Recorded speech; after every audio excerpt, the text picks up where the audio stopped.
की प्रतिमा हटाने का षड्यंत्र करके इस सरकार ने साबित कर दिया कि ये जो नरेंद्र मोदी जी देश के प्रधानमंत्री हैं, ये जिसके सामने माथा टेकते हैं उसी को हटा देते हैं।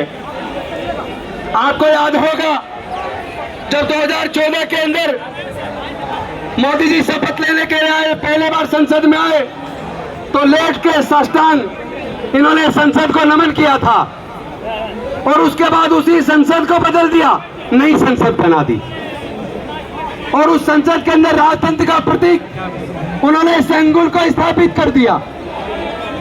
और दूसरी तरफ उन्होंने 400 पार का नारा दिया।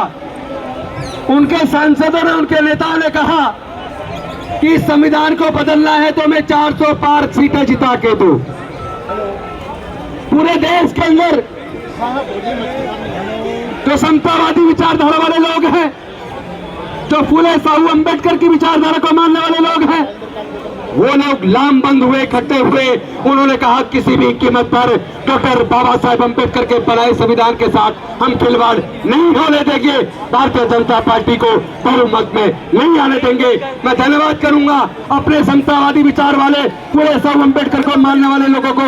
उन्होंने केंद्र सरकार को पूर्ण बहुमत से सत्ता में आने से रोक दिया, वरना जिस संविधान को माथे से लगा रहे थे उस संविधान को भी ये लोग बदल देते। और जिस डॉक्टर बाबा साहेब अंबेडकर से नाम लेते हैं उनसे इन्हें इतनी नफरत है, इतनी नफरत है, उनके बनाए संविधान से भी इतनी नफरत है। और उस संसद भवन से जो एक चक्कर के रूप में थी, गोल थी, जो बौद्ध धम्म का प्रतीक थी, जिस संसद को देख के लगता था ये धम्म चक्र प्रवर्तन का एक प्रतीक है, उस संसद को बदलने के लिए मनुवादी व्यवस्था के चलते इन्होंने नई संसद बनाई, इन्होंने नई संसद बनाई। उसी संविधान को बदलने के लिए इन्होंने पहले तो सोचा कि हमारी सरकार बनने वाली है, डॉक्टर बाबा साहेब अंबेडकर एक आंदोलन का प्रतीक है, इशारा कर रहे हैं अपने भविष्य का फैसला करना है तो इस संसद में आकर कब्जा कर लो। उसी प्रतिमा को संसद के सामने से हटाकर एक किनारे पे ले जाकर लगाने का जो काम किया, 13 प्रतिमाओं के साथ, ये बहुत बड़ा धोखा देश की जनता के साथ है, देश के दलितों के साथ है, देश के पिछड़ों के साथ है, देश की महिलाओं के साथ है, देश के आदिवासियों के साथ है, देश के समता, स्वतंत्रता, बंधुता और न्याय के मानने वाले लोगों के साथ है। ये अभी तो एक अंगड़ाई है, अभी तो ये अंगड़ाई है, आगे और लड़ाई है। लेकिन ध्यान रखना, जो समाज डिसिप्लिन नहीं होता, जो समाज बिखरा हुआ होता है, उसका हमेशा नाजायज फायदा उठाया जाता है, उसका हमेशा नाजायज फायदा उठाया जाता है। इस प्रकार तमाम संगठन इकट्ठे होकर आज बाबा साहेब के सम्मान में इकट्ठे हुए हैं, लेकिन जिस तरह का अनुशासनहीनता यहाँ दिख रही है, मंच के ऊपर भी कुछ लोग अनुशासनहीनता कर रहे हैं, ऐसे लोगों की वजह से हमारे समाज की गरिमा गिरती है, हमारी एकता तार-तार हो जाती है। मैं निवेदन करना चाहूंगा मंच पे खड़े लोगों से, शांति बरते। अगर तुम लोग अनुशासन मेंटेन नहीं कर सकते तो ये लोग आके अपना आप अनुशासन कर देंगे, अच्छी बात नहीं है। अपनी एकता दिखाइए।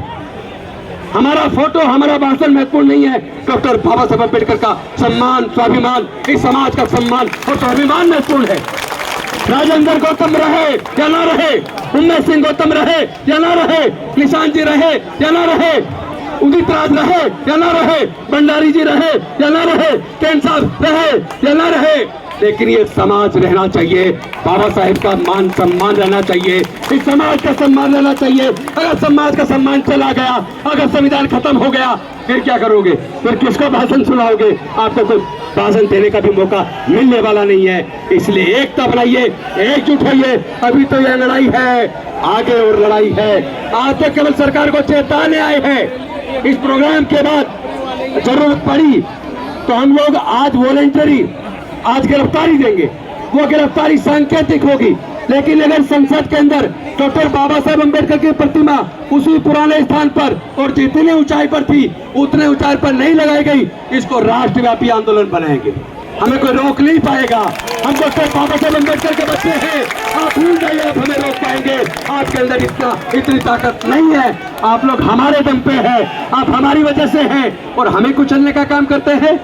आप उन्होंने शिक्षा को इतना महंगा कर दिया ताकि हमारे समाज से शिक्षा छीन जाए, आपने रोजगार हमारे छीन लिए, सारे सरकारी संस्थान बेच दिए, जो नौकरियां लग जाया करती थी हमारी नौकरियां चली गई। जब